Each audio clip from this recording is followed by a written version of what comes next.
High, this is Nilima. Welcome to think mathematically channel. আগের দিন আমি তোমাদের অ্যাকচুয়াল বিশিষ্ট দ্বিঘাত সমীকরণের 1 থেকে 5 দাগের অঙ্কগুলো সব করিয়ে দিয়েছিলাম। আজকে আমি শুরু করব 6 দাগের ম্যাথ থেকে। আমি 6 দাগের যে 8টা ম্যাথ আছে সবগুলোই আজকে করিয়ে দিতাম, কিন্তু আজকে করা সম্ভব হবে না, কারণ এখন 5টা বেজে গিয়েছে। মানে আমি আগেই ভিডিও করতাম, আমার মার্কার পেন আমি খুঁজে পাচ্ছিলাম না, তো একটা নতুন মার্কার পেন আনতে হলো, সো একটু দেরি হয়ে গেল। তো দেখো, এখানে প্রথমে রয়েছে 6 দাগের 1-এর ম্যাথটায় একটি আয়তকার ক্ষেত্রের কর্ণের দৈর্ঘ্য 15 মিটার এবং তার দৈর্ঘ্য প্রস্থ অপেক্ষা 3 মিটার বেশি। আমি অঙ্কটা লিখি।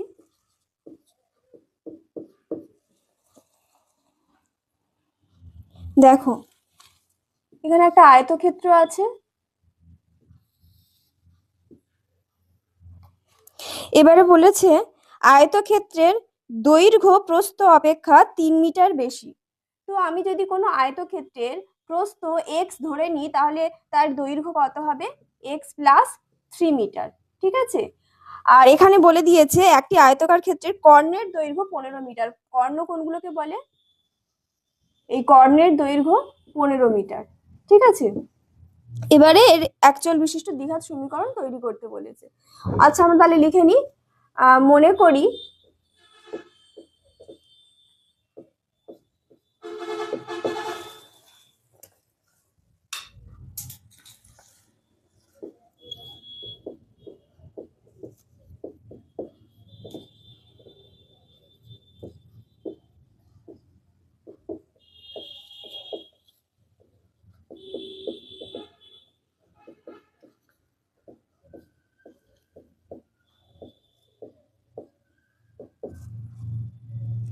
আচ্ছা, এখানে বলে দিয়েছে, দেখো, তার দৈর্ঘ্য প্রস্থ অপেক্ষা 3 মিটার বেশি। অর্থাৎ কোনো আয়তক্ষেত্রের দৈর্ঘ্য প্রস্থ যদি x হয়, তাহলে x এর থেকে 3 মিটার বেশি মানে x প্লাস 3 হয়ে যাবে। অতএব দৈর্ঘ্য x মিটার এবং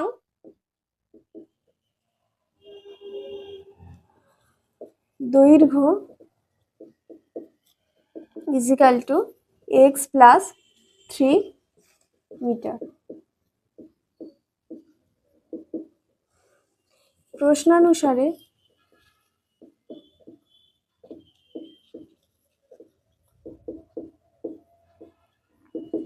আচ্ছা, আমরা কি জানি কোনো আয়তক্ষেত্রের কর্ণ নির্ণয়ের সূত্র কি?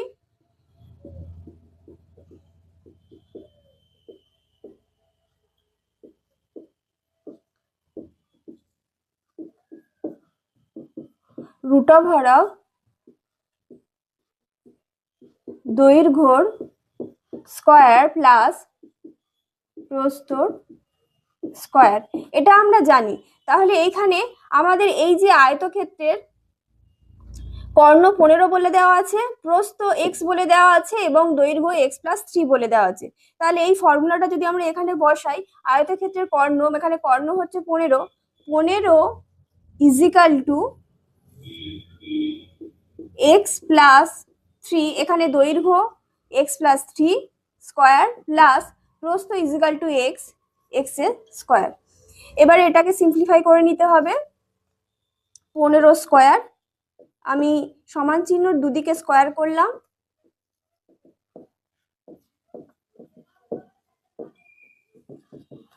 এবারে 15 কত হয় তোমরা এখানে গুণ করে দেখে নেবে রাফে। 5 5 25, হাতে থাকে 2, 5 1 5, 7, 1 5 5, 1 1 1, এগুলো দেখানোর কিছু নেই। 5-এর সাথে 7 যোগ করলে কত হয়? 8 9 10 11 12, 2, হাতে থাকে 2, 225। এবার a প্লাস বি হোল স্কয়ারের ফর্মুলা আমি আগের দিন তোমাদেরকে বলেছিলাম। a plus B whole square equal to a square plus 2ab plus B square. এই ফর্মুলায় x প্লাস 3 হোল স্কয়ার এটা ভেঙে নিতে হবে। x square plus 6x plus 9 plus x square. আচ্ছা, এখানে 6x কি করে হলো? 2ab, 2 ইন্টু এক্স ইন্টু 3 করে 6x হলো, আর 3 স্কয়ার করে 9 হলো। ঠিক আছে। এবার সবগুলোকে সমান চিহ্নের এইদিকে আমি নিয়ে আসবো।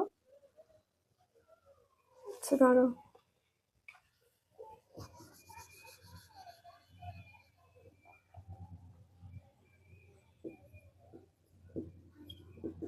এক্স স্কোয়ার যোগ করলে হবে 2x² প্লাস 6x প্লাস 9। এবার 2x² plus 6x plus 9 minus 225 equal to 0। পরের লাইনে লিখবো 2x² প্লাস 6x, 225 থেকে 9 বিয়োগ দিলে কত হয়? 9, 10, 11, 12, 13, 14, 15, 6 হাতে থাকে 1, 216। ঠিক আছে, এবার এখান থেকে 2 কমন নিতে হবে। x² প্লাস 3x মাইনাস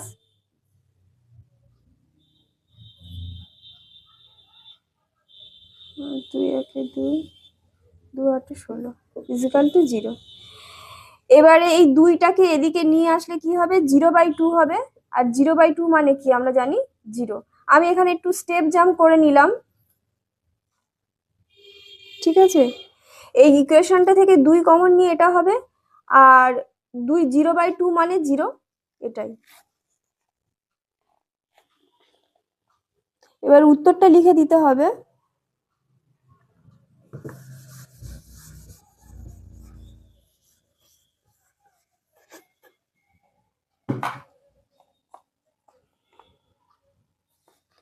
অতএব সমীকরণটি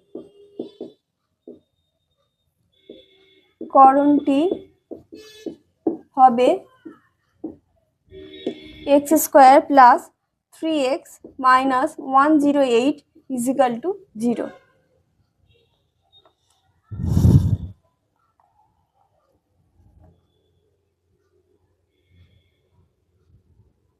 ঠিক আছে, এবার পরের অঙ্কটা আসবে।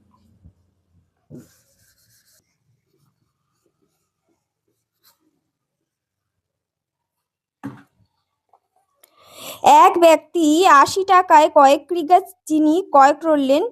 যদি ওই টাকায় তিনি আরো 4 কিগ্রা চিনি বেশি পেতেন তবে তার কিগ্রা প্রতি চিনির দাম 1 টাকা কম হতো। আচ্ছা, এখানে বলেছে 80 টাকায় তিনি কয়েক কিগ্রা চিনি ক্রয় করলেন। 80 টাকায় তিনি কতটা চিনি ক্রয় করেছেন সেটা কিন্তু এখানে বলা নেই। আমরা ধরে নেব, মনে করি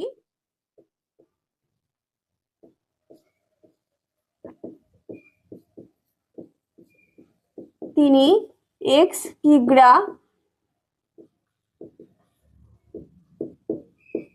চিনি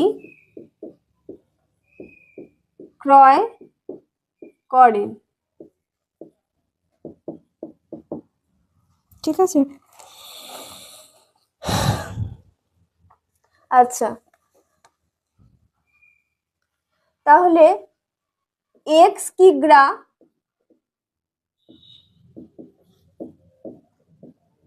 চিনির দাম 80 টাকা। তাহলে 1 কিগ্রা চিনির দাম কত হবে? 80/x টাকা। এবারে দেখো এখানে কি বলেছে, ওই টাকায় তিনি যদি আরো 4 কিগ্রা চিনি বেশি পেতেন তবে তার কিগ্রা প্রতি চিনির দাম 1 টাকা কম হতো। যদি তিনি 4 কিগ্রা চিনি বেশি পেতেন, যদি তিনি 4 কিগ্রা চিনি বেশি পেতেন তাহলে তিনি 80 টাকায় কত কিগ্রা চিনি পেতেন? x + 4, তাই তো? এবার আমরা এখানে পরের লাইনে লিখবো x + 4 কিগ্রা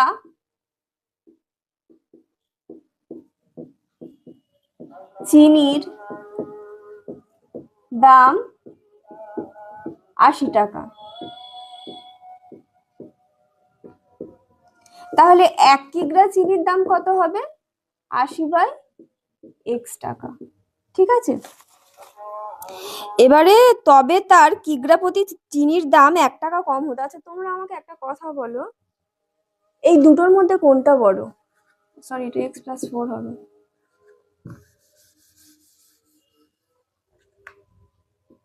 আমি তোমাদের একটা এক্সাম্পল দিচ্ছি। ধরো কিছুদিন পরে 25শে ডিসেম্বর আসবে না, তো কিছু কেক কিনতে পাওয়া যায় 5 টাকা করে। তো ধরো 10 টাকায় আমরা 2টো কেক পাই, তাই তো? তো 25শে ডিসেম্বরে ধরো তোমাদের পাড়ায় কোনো কেকের দোকান আছে, তো সেই দোকানের কাকু 25শে ডিসেম্বর উপলক্ষে 10 টাকায় দুটো কেক না দিয়ে 10 টাকায় 3টে করে কেক দিচ্ছে। তাহলে এইখানে একটা কেকের দাম এখানে বেশি হবে না এখানে একটা কেকের দাম বেশি হবে? এইখানে একটা কেকের দাম বেশি হবে, কারণ এখানে 10 টাকায় দুটো কেক পাওয়া যাচ্ছিল, কম কেক পাওয়া যাচ্ছিল। এখানে এক একটা কেকের দাম ছিল 5 টাকা করে, আর এখানে 10 টাকায় 3টে কেক পাওয়া যাচ্ছে, তাই এখানে এক একটা কেকের দাম হবে 10/3, মানে এখানে 3 পয়েন্ট সামথিং এরকম আসবে, 3.33 এরকম কিছু একটা আসবে। ঠিক আছে, তাহলে এখানে আমরা এইটা বেশি হবে আর এইটা কম হবে। তাহলে আমরা প্রশ্নানুসারে লিখে দেবো, প্রশ্নানুসারে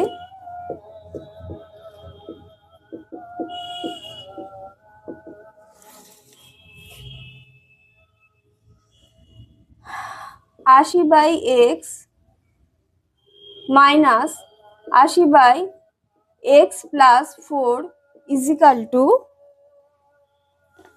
1।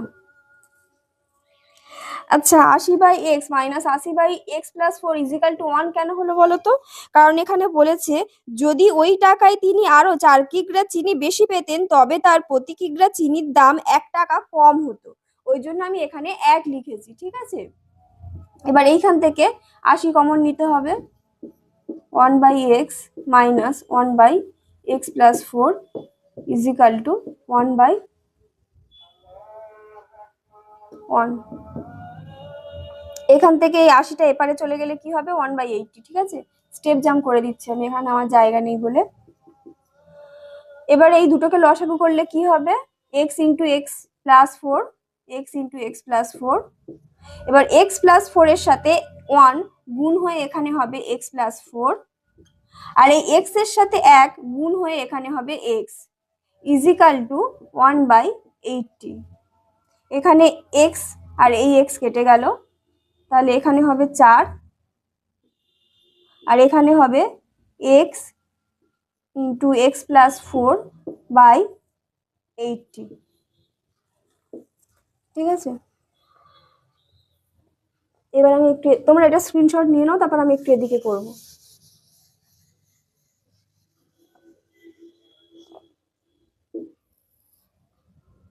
এবারে দেখো, এটা 4 ইন্টু 80 হয়ে যাবে সমান চিহ্নর বাঁদিকে, আর এদিকে হবে x into x plus 4, 4 × 8 = 320 is equal to x square plus 4x হবে, implies that x square plus 4x minus 320, এটাই হচ্ছে দ্বিঘাত সমীকরণ।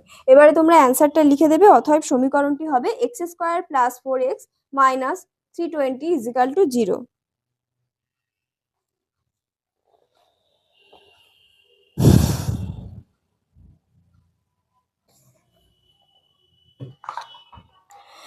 দুটি স্টেশনের মধ্যে দূরত্ব 300 কিলোমিটার। একটি ট্রেন প্রথম স্টেশন থেকে সমবেগে দ্বিতীয় স্টেশনে গেল। ট্রেনটির গতিবেগ ঘন্টায় 5 কিমি বেশি হলে ট্রেনটি দ্বিতীয় স্টেশনে যেতে 2 ঘন্টা কম সময় লাগতো। আচ্ছা দেখো, এখানে ধরো এখানে একটা স্টেশন আছে আর এখানে একটা স্টেশন আছে, দুটো স্টেশনের মধ্যে দূরত্ব এখানে বলে দিয়েছে 300 কিমি। ঠিক আছে,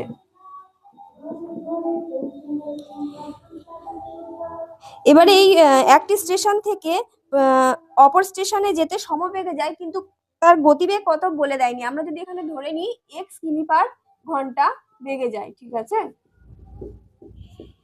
এই গতিবেগে যায়। আচ্ছা,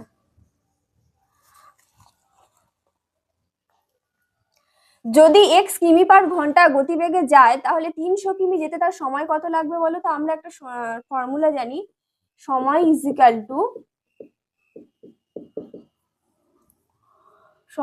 ইকাল টু দূরত্ব বাই গতিবেগ। আচ্ছা, এটাই আসছি, প্রথমে লিখে নিই। মনে করি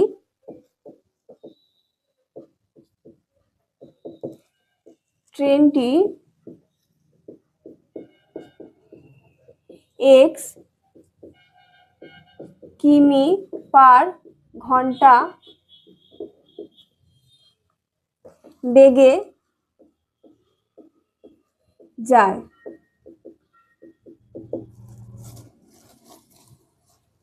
তাহলে এখানে সময় লাগবে কত, এই ফর্মুলায় আমরা ফেলে দেবো, আর কিছু মাথা ঘামানোর দরকার নেই, শুধু এই সূত্রটা তোমরা মনে রাখবে, এই সূত্রটাতেই ফেলে দেবে। সময় ইজিক্যাল টু, এখানে দূরত্ব কত 300 কিমি, 300, আর গতিবেগ কত এক্স, ঠিক আছে, সময় এত।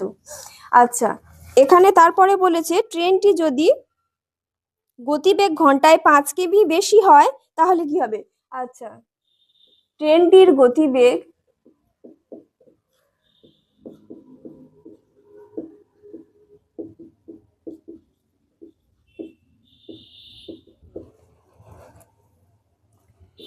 x প্লাস 5 কিমি পার ঘন্টা হলে একটি স্টেশন থেকে অপর স্টেশনে যেতে সময় কত লাগবে।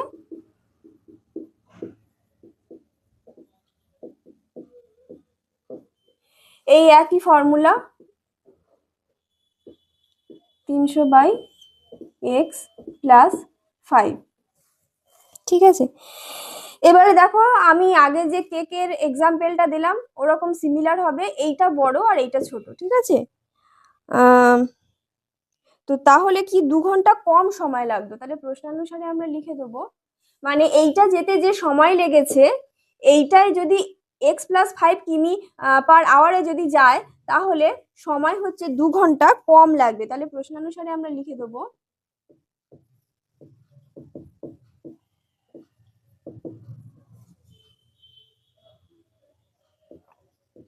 300/x minus 300/x plus 5 is equal to 0। এবার এটাকে ক্যালকুলেশন করতে হবে, 300 কমন নাও,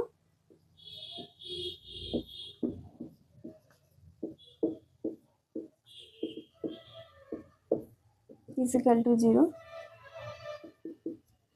1/x মাইনাস 1/0 না, এটা তো 2 ছিল,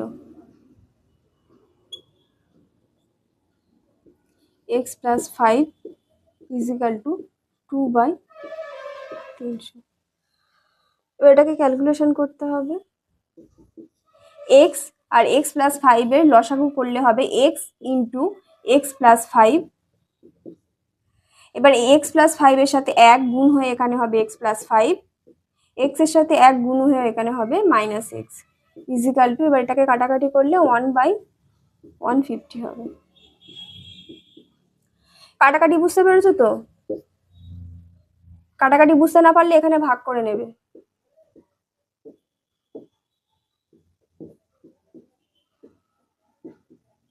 এটা বুঝতে পারার কথা, ক্লাস 10-এ পড়ো, তবু আমি করে দেখিয়ে দিলাম, ঠিক আছে। এবারে আমি এপারে করব, এটা তোমরা স্ক্রিনশট নিয়ে নাও, তারপর আমি এদিকে করছি।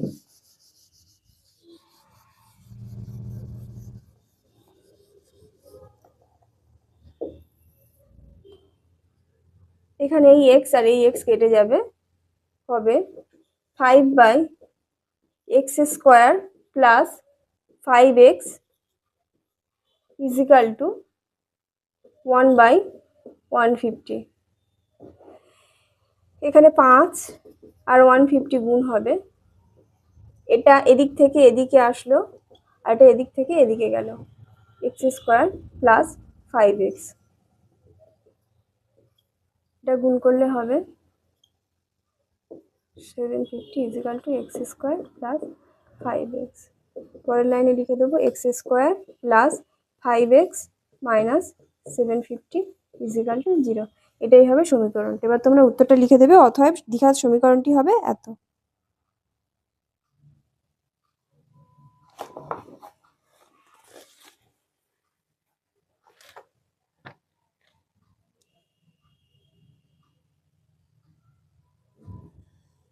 ঠিক আছে, এটা মুছে ফেলছি।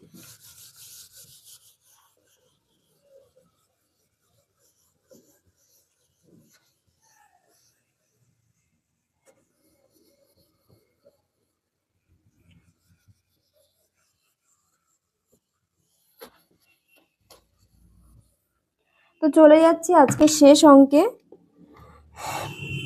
একটি বিক্রেতা একটি 336 টাকায় বিক্রি করলেন। তিনি যত টাকায় ঘড়িটি ক্রয় করেছিলেন শতকরা তত টাকা তার লাভ হলো। আচ্ছা, এখানে ঘড়িটির ক্রয় মূল্য বলে দেওয়া নেই, তাহলে আমরা ধরে নেব, মনে করি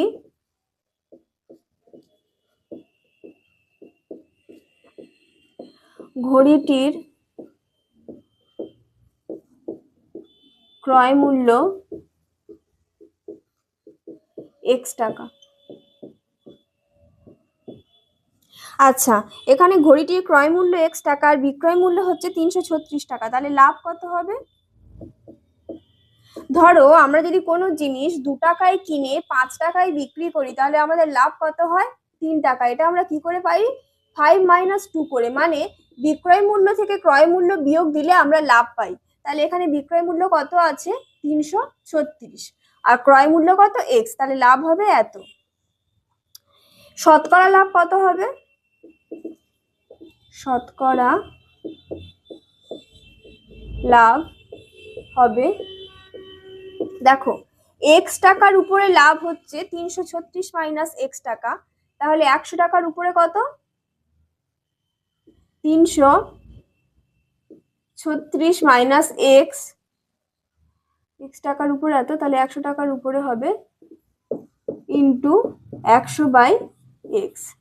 এবার এখানে বলে দিয়েছে, দেখো তিনি যত টাকায় ঘড়িটি ক্রয় করেছিলেন শতকরা তত টাকা লাভ হলো, মানে শতকরা এই যে টাকাটা লাভ হয়েছে এর সঙ্গে ক্রয় মূল্যটা সমান হয়ে যাবে। তাহলে প্রশ্নানুসারে লিখবো, প্রশ্নানুসারে x = 336 minus x into 100/x। এক্সটাকে এপারে নিয়ে আসবো, x স্কোয়ার হয়ে যাবে, ইজিক্যাল টু 336 এর সাথে 100 গুণ করলে হবে 336 ইন্টু 100 মাইনাস 100x। এবার হবে